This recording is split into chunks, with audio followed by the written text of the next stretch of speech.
So good morning guys. तो चलिए start करते हैं आज के यानी कि 19 अक्टूबर के इंपॉर्टेंट करंट अफेयर्स को। तो आज का सबसे इंपॉर्टेंट प्रश्न ये रहा, अपॉइंटमेंट है कि अभी एसोचैम के नए अध्यक्ष कौन बने हैं। तो इसका सही उत्तर होगा निर्मल मिंडा। तो अभी निर्मल कुमार मिंडा को एसोचैम का नया अध्यक्ष बनाया गया है। ये यूनो मिंडा ग्रुप के एग्जीक्यूटिव डायरेक्टर हैं निर्मल मिंडा। अच्छा, इन्हीं के साथ एक्सिस बैंक के जो वर्तमान में एमडी सीईओ हैं अमिताभ चौधरी, उनको एसोचैम का उपाध्यक्ष बनाया गया है। ठीक है, तो प्रेसिडेंट निर्मल मिंडा बने, वाइस प्रेसिडेंट अमिताभ चौधरी बने। एसोचैम की फुल फॉर्म क्या होती है? The associated chambers of commerce and industry of India, जिसकी स्थापना होती है 1920 में। ये एक नॉन गवर्नमेंटल ट्रेड एसोसिएशन है जिसका मुख्यालय आपको मिलेगा नई दिल्ली में, और अध्यक्ष बन गए निर्मल मिंडा। बाकी कुछ अपॉइंटमेंट्स मैं आपको और रिवाइज करवाता हूँ। आपको याद है अभी अनंत गोयंका, ये अनंत गोयंका अभी क्या बने थे? फिक्की के अध्यक्ष बने थे। उसके अलावा देखो, अभी रोमन कैथोलिक चर्च के पॉप बने थे रॉबर्ट फ्रांसिस, और इस पद पर आने वाले ये पहले अमेरिकी हैं। उन्होंने अपना नाम पॉप लियो 14 रखा। लोक लेखा समिति के अध्यक्ष केसी वेणुगोपाल बने। यूपीएससी के नए अध्यक्ष बने डॉक्टर अजय कुमार। नालसा राष्ट्रीय विधिक सेवा प्राधिकरण के कार्यकारी अध्यक्ष बने justice Suryakant. BRICS bank of commerce and industry के अध्यक्ष बने हरवंश चावला। भारत के 52वें chief justice of India B R Gavai. IB के निदेशक तपन कुमार डेका जी का 1 साल का कार्यकाल बढ़ाया। भारतीय उर्वरक संघ का अध्यक्ष शैलेश सी मेहता। प्रधानमंत्री के आर्थिक सलाहकार परिषद के अध्यक्ष बने एस महेंद्र देव। भारत के वी श्रीनिवास, इनको 2025 से लेकर 2028 तक के कार्यकाल के लिए अंतर्राष्ट्रीय प्रशासनिक विज्ञान संस्थान international institute of administrative sciences की प्रशासन परिषद का अध्यक्ष चुना गया था। और प्रधानमंत्री संग्रहालय एवं पुस्तकालय का निदेशक अश्विन लोहिनी को बनाया गया। राष्ट्रपति जी की पहली महिला एडीसी एड डी कैंप बनी थी यशस्वी सोलंकी।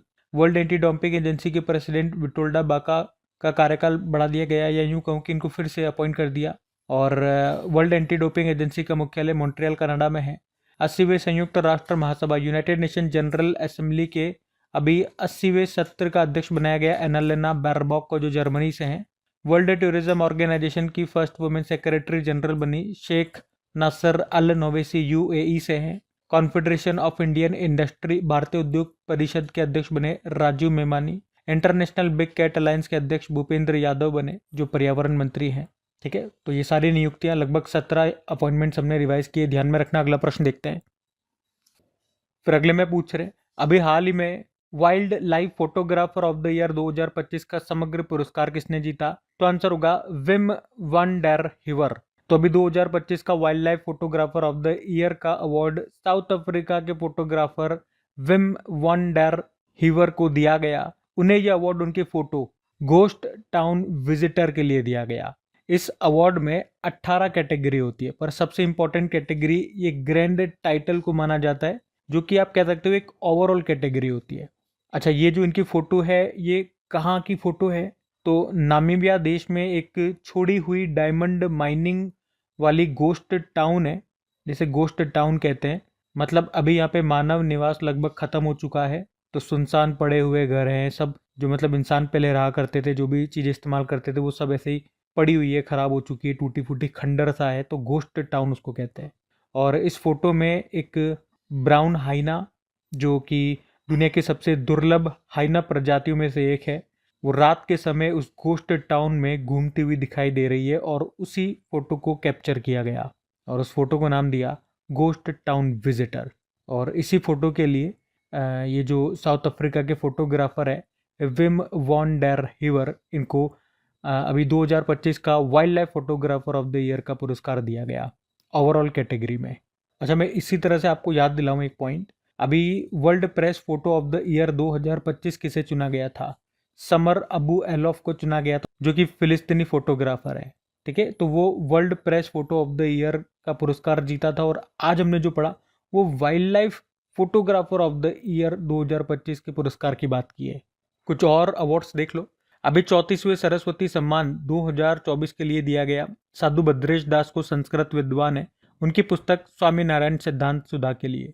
विंडहैम कैंपबेल पुरस्कार 2025 जीता राणा दास गुप्ता ने, भारतीय मूल के ब्रिटिश लेखक है। राष्ट्र समुद्र वरुण पुरस्कार राजेश उन्नी को दिया गया, समुद्री क्षेत्र में भारत का सर्वोच्च सम्मान है। सुदर्शन पटनायक, और ये फ्रेड डॉरिंगटन पुरस्कार जीतने वाले पहले भारतीय बने। पी शिवकामी वर्चुअल दलित साहित्य पुरस्कार 2025 मिला। प्रधानमंत्री नरेंद्र मोदी को श्रीलंका का सर्वोच्च सम्मान मित्र विभूषण मिला। टोक्यो में लीजेंड्स ऑफ एंडोस्कोपी पुरस्कार दिया गया डॉक्टर डी नागेश्वर रेड्डी को।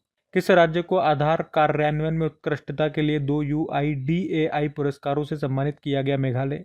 World economic forum global young leader for the year 2025 किस मंत्री को चुना गया? राम मोहन नायडू को, जो कि हमारे एविएशन मंत्री हैं। और ये मैंने आपको बता ही दिया। World press photo of the year 2025 चुना गया था समर अबू एलॉफ को। ठीक है, तो ये अवार्ड्स ध्यान रखना इंपॉर्टेंट रहेंगे। अगला प्रश्न देखते हैं। फिर अगले में पूछ रहे हैं, हाल ही में 8000 मीटर से ऊंचे 9 पर्वत शिखरों पर चढ़ाई करने वाले पहले भारतीय कौन बने? तो आंसर होगा भरत थम्मीनेनी। तो अभी भरत थम्मीनेनी भारत के पहले व्यक्ति बन गए जिन्होंने दुनिया की 8000 मीटर से ऊंची 9 चोटियों पर सफल चढ़ाई कर ली है। और ऐसा करने वाले ये पहले भारतीय बन गए हैं। तो प्रश्न इंपॉर्टेंट रहेगा, ये आंध्र प्रदेश के कुर्नूल से बिलोंग करते हैं। आपको बता दूं कि दुनिया में 8000 मीटर से ऊंची टोटल 14 चोटियां हैं, जिनमें से भारतीयों को केवल 9 पर ही चढ़ने की परमिशन है, बाकी पर नहीं है।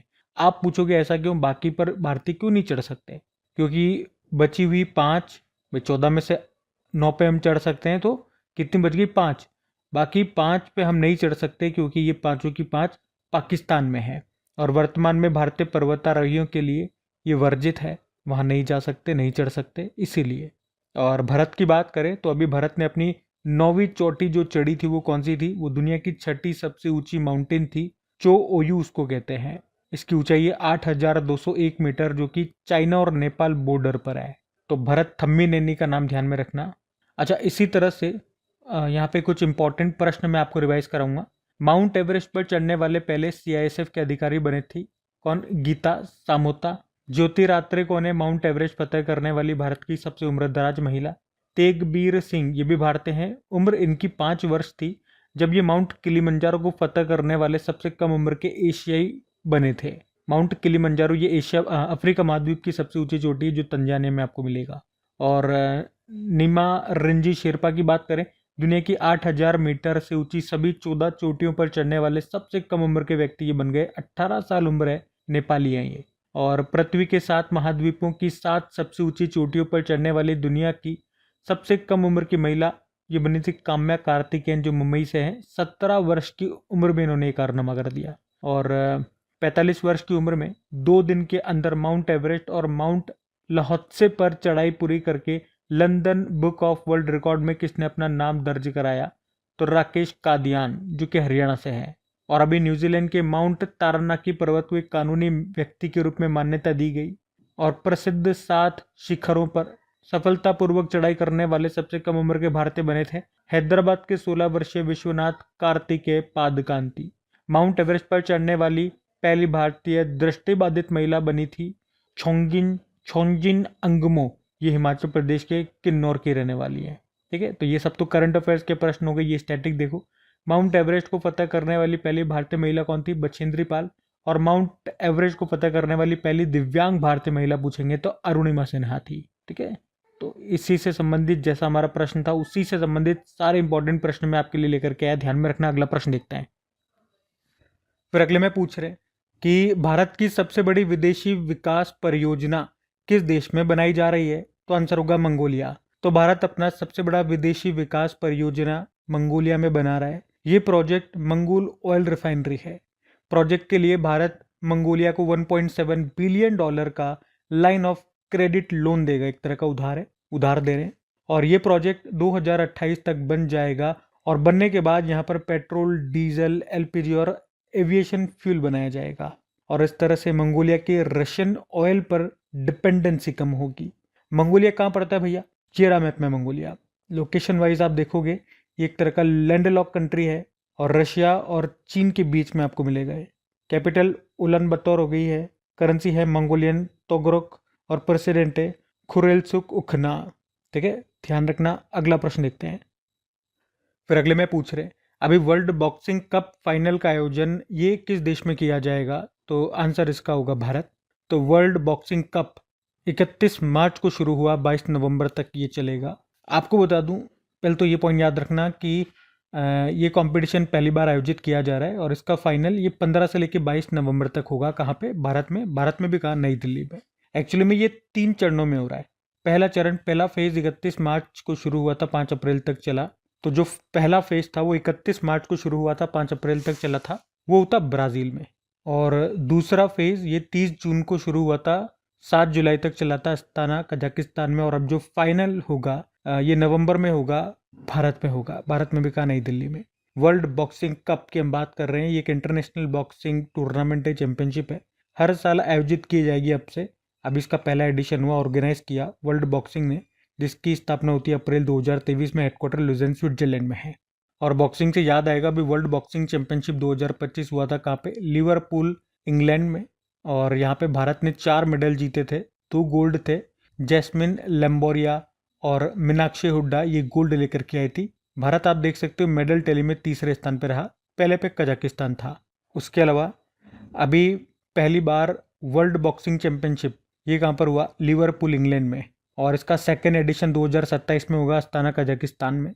भारतीय मुक्केबाजी महासंघ का अध्यक्ष अजय सिंह को बनाया गया लगातार तीसरी बार।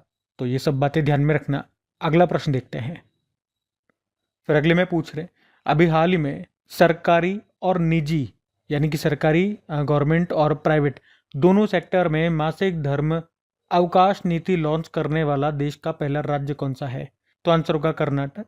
तो अभी कर्नाटक मंत्रिमंडल ने अभी अक्टूबर 2025 में मासिक धर्म अवकाश नीति 2025 को मंजूरी दे दी है। तो अब कर्नाटक में सरकारी और निजी दोनों क्षेत्र के महिला कर्मचारियों के लिए मासिक धर्म अवकाश नीति लागू हो गई है।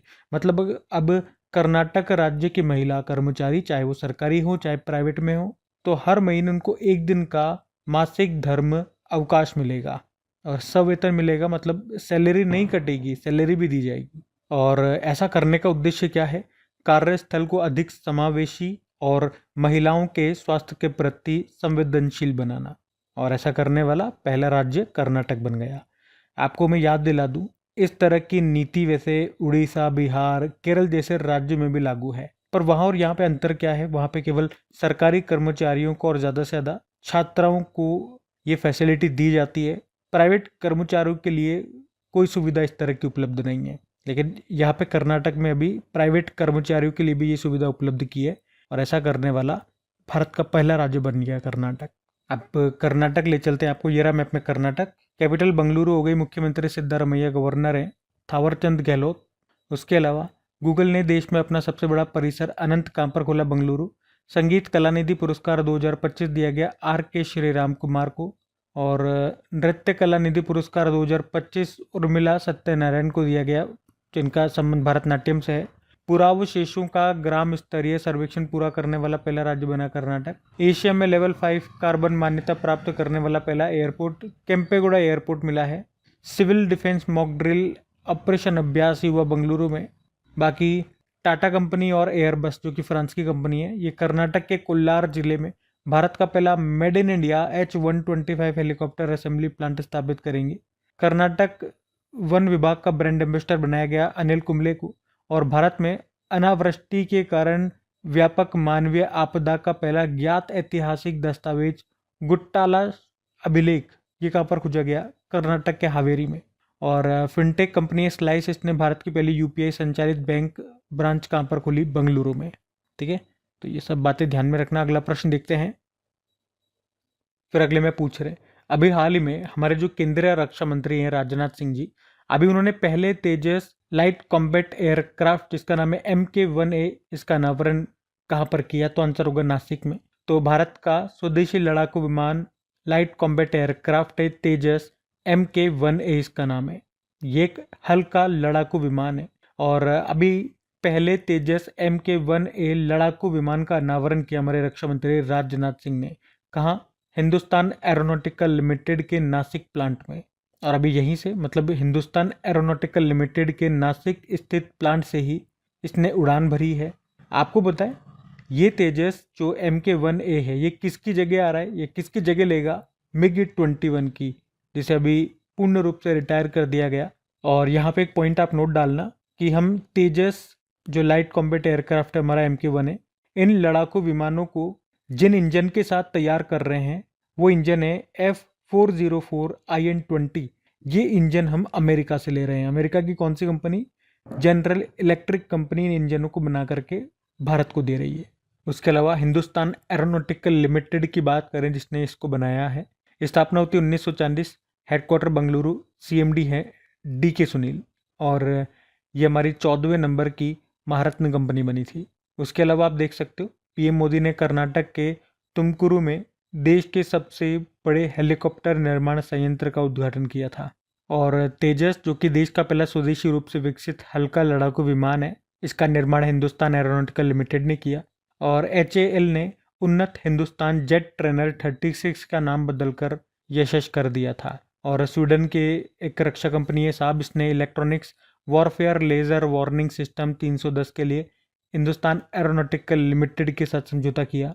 किस देश ने भारत का दूसरा GEF404 इंजन सौंपा? अमेरिका। ये वही इंजन है जो अभी मैंने आपको ऊपर बताया था। ठीक है, ये सारे पॉइंट्स ध्यान में रखना। अगला प्रश्न देखते हैं। फिर अगले में पूछ रहे हैं, हाल ही में नवाचार और प्रौद्योगिकी सहयोग योजना सीता, इसको किसने शुरू किया? तो आंसर होगा UIDAI।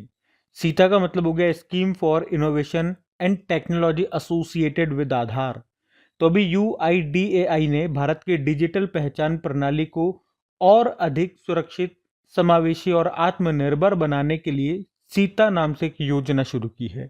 मतलब ये हमारे डिजिटल पहचान इकोसिस्टम यानी कि आधार को सुरक्षा संबंधी खतरों जैसे कि डीप फेक, स्पूफिंग और प्रेजेंटेशन अटैक से बचाएगा। UIDAI की बात करें यानी कि unique identification authority of India, भी इसके CEO बने थे भुवनेश कुमार, और इसकी स्थापना 2009 में केंद्र सरकार के द्वारा योजना आयोग, जिसे अब नीति आयोग कहते हैं, उसके तहत की गई थी। और वर्तमान में ये केंद्रीय इलेक्ट्रॉनिक्स और सूचना प्रौद्योगिकी मंत्रालय के अधीन आता है। और वैसे 2016 में इसे एक वैधानिक निकाय का दर्जा मिला था और इसी ने 2009 में आधार लॉन्च किया था। UIDAI के पहले अध्यक्ष थे नंदन नीलेकणी। और आधार नंबर संख्या कितनी होती है? 12। आधार नंबर 12 डिजिट के होते हैं। भारत के सर्वोच्च न्यायालय ने निजता के अधिकार, राइट टू प्राइवेसी को एक मौलिक अधिकार, फंडामेंटल राइट घोषित किया। किस अनुच्छेद के अनुसार? अनुच्छेद 21। और कौन सा केस है? पुट्टा स्वामी केस। ठीक है, तो ये सभी पॉइंट्स भी ध्यान में रखना। अगला प्रश्न देखते हैं। फिर अगले में पूछ रहे हैं, हाल ही में तीसरी भारत मध्य एशियाई सुरक्षा परिषद की बैठक कहां पर हुई? तो आंसर होगा बिश्केक में। तो हम बात कर रहे हैं भारत मध्य एशिया सुरक्षा परिषद की बैठक की, India central Asia national security meeting की। 2025 में इसका ये तीसरा एडिशन है। कहाँ पर हुआ? बिश्केक, किर्गिस्तान में। और भारत की तरफ से इसमें हमारे जो नेशनल सिक्योरिटी एडवाइजर हैं अजीत डोभाल, उन्होंने हिस्सा लिया, भारत को रिप्रेजेंट किया। और इसके आयोजन का उद्देश्य क्या है? अफगानिस्तान की सुरक्षा चुनौतियों पर चर्चा करना, आतंकवाद, कट्टरपंथ और मादक पदार्थों की तस्करी से निपटने के लिए सहयोग बढ़ाना और क्षेत्रीय स्थिरता को मजबूत करना, ये इसके आयोजन का मुख्य उद्देश्य है। और बिश्केक ये किसकी कैपिटल होती है? किर्गिस्तान की होती है, याद रखना। अब समिट वाला प्रश्न है, कुछ इंपॉर्टेंट समिट्स में आपको रिवाइज करवाता हूँ। जैसे कि अभी 28वीं राष्ट्रीय गवर्नेंस सम्मेलन का आयोजन हुआ विशाखापट्टनम में। अखिल भारतीय स्पीकर सम्मेलन हुआ नई दिल्ली में। और विट्ठल भाई पटेल, जो सरदार पटेल जी के बड़े भाई हैं, केंद्रीय विधानसभा के पहले भारतीय निर्वाचित अध्यक्ष थे। पहला त्रिसेवा सेमिनार रण संवाद 2025 हुआ मध्य प्रदेश के महू में। 2026 में भारतीय टूर ऑपरेटर संघ का 41वां वार्षिक सम्मेलन हुआ विशाखापट्टनम में। मतलब ये 2026 में होगा। 2025 वाला भी पूरी उड़ीसा में हुआ था। 68वें राष्ट्रमंडल संसदीय सम्मेलन का आयोजन ब्रिज टाउन बारबाडोस में हुआ। 5वां आसियान भारत यूथ समिट हुआ गोवा में। पहली बार दिल्ली के बाहर अनुसूचित जाति जनजाति संसदीय समिति का राष्ट्रीय सम्मेलन हुआ भुवनेश्वर में। 20वां ग्लोबल सस्टेनेबिलिटी समिट हुआ नई दिल्ली में। और सेमिकॉन इंडिया 2025 ये दिल्ली के यशोभूमि में इसका उद्घाटन हुआ और प्रधानमंत्री नरेंद्र मोदी ने इसका उद्घाटन किया। तीसरा पूर्वोत्तर विमानन शिखर सम्मेलन 2025 हुआ ईटानगर में, अरुणाचल प्रदेश में। और international conference on space 2025 Bengaluru Karnataka में। 5वां वर्ल्ड टी कॉन्फ्रेंस हुआ कोच्चि केरल में। और 5वां राजभाषा सम्मेलन 2025, इसका उद्घाटन अभी हमारे गृह मंत्री अमित शाह ने किया। कहाँ पर? गुजरात के गांधीनगर में स्थित महात्मा मंदिर में। ठीक है, तो ये सारे समिट्स वाले प्रश्न थे, हमने रिवाइज कर लिया। अगला प्रश्न देखते हैं। बाकी अगला देखते हैं। कि अभी हाल ही में ग्लोबल फाइनेंस के अनुसार एशिया का सबसे सुरक्षित बैंक कौन सा है? तो आंसर होगा डीबीएस बैंक। स्थित ग्लोबल फाइनेंस के अनुसार डीबीएस बैंक को लगातार 17वीं बार एशिया का सबसे सुरक्षित बैंक घोषित किया गया है। डीबीएस बैंक ये मूल रूप से कहाँ का है? सिंगापुर का है। और ये टॉप पर क्यों रहा? तो इसकी मजबूत credit rating, solid balance sheet और जोखिम प्रबंधन बेहतर करने के लिए इसे चुना गया है एशिया के सबसे सुरक्षित बैंक के रूप में। वैसे डीबीएस बैंक की स्थापना होती है 16 जुलाई 1968। मुख्यालय अमेरिका सिंगापुर में है। चेयरमैन है पीटर सिंह। भारत में भी इसकी एक यूनिट है, डीबीएस बैंक इंडिया जिसे कहते हैं, और यहाँ आपको हेडक्वार्टर मिलेगा मुंबई में। ठीक है, तो ये थी आज की हमारी करंट अफेयर्स की क्लास। कमेंट करके जरूर बताइएगा सेशन आपको कैसा लगा। अच्छा लगा तो प्लीज़ इसे सपोर्ट जरूर कीजिए अपने दोस्तों के साथ में स्टडी ग्रुप में शेयर करके। वीडियो को आपने अभी तक लाइक नहीं करा तो लाइक जरूर कीजिएगा। बाकी चलो अभी कल के करंट अफेयर्स का क्विक रिवीजन कर लेते हैं और सेशन एंड करते हैं। तो कल पहला प्रश्न पूछा था कि सस्टेनेबल ट्रेड इंडेक्स में भारत की रैंक क्या है? 23। फिर पूछा भारत और किस देश के बीच समुद्र शक्ति अभ्यास का आयोजन किया गया? भारत और इंडोनेशिया। फिर पूछा जन सुरक्षा और बीमा लक्ष्मी योजना को किसने शुरू किया? एलआईसी ने। फिर पूछा अभी सितंबर माह के लिए आईसीसी महिला प्लेयर ऑफ द मंथ चुना गया स्मृति मंधाना को। फिर पूछा आईयूसीएन प्रजाति अस्तित्व आयोग का पहला एशियाई अध्यक्ष बनाया गया विवेक मेनन को। और अंतर्राष्ट्रीय गरीबी उन्मूलन दिवस मनाया गया 17 अक्टूबर को। और 30वीं सीनियर महिला राष्ट्रीय फुटबॉल चैंपियनशिप या राजमाता जीजाबाई ट्रॉफी का खिताब जीत लिया मणिपुर ने। मेडागास्कर के नए राष्ट्रपति बन गए हैं मिशेल रेंड्रियानिरेना। और किस कंपनी को मिनी रत्न का दर्जा मिल गया? तो हिंदुस्तान शिपयार्ड। और गोमती पुनर्जीवन मिशन किस राज्य में शुरू किया गया? तो आंसर होगा उत्तर प्रदेश। बाकी चलो कल का भी होमवर्क प्रश्न देखते हैं और सेशन एंड करते हैं। तो कल आपसे पूछा था वित्त वर्ष 2024-25 में देश में कुल स्थापित अक्षय ऊर्जा क्षमता कितनी हो गई है? तो आंसर होगा 220.10 गीगावाट। आप सभी ने प्रश्न का बिल्कुल सही उत्तर दिया। अब ये रहा आज का आपका होमवर्क प्रश्न।